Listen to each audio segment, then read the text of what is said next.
नमस्कार। आज महाराष्ट्र या बातमीपत्रामध्ये आपल्या सगळ्यांचं स्वागत। मी प्रसाद काथे।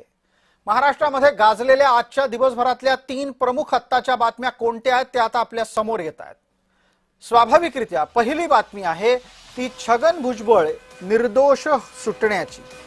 छगन भुजबळ ज्या महाराष्ट्र सदन घोटाळ्यामध्ये तुरुंगात गेले होते त्या घोटाळ्यामध्ये छगन भुजबळ आधी लाचलुचपत विभागाकडून सुटले, आता ते ईडी कडूनही सुटलेले आहेत।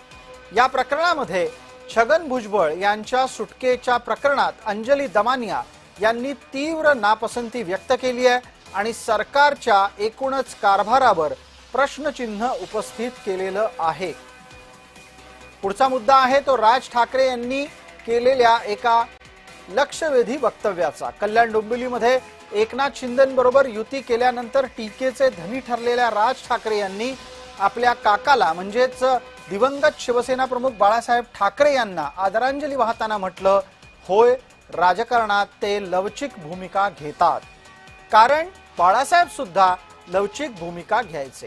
तिसरी बातमी आहे ती साताऱ्यातून आलेली आणि अत्यंत धक्कादायक। साताऱ्यामध्ये एका महिलेनं नवऱ्याच्या मदतीनं आणि पहिल्या प्रियकराच्याही सोबतीनं दुसऱ्या प्रियकराचा खून केलाय।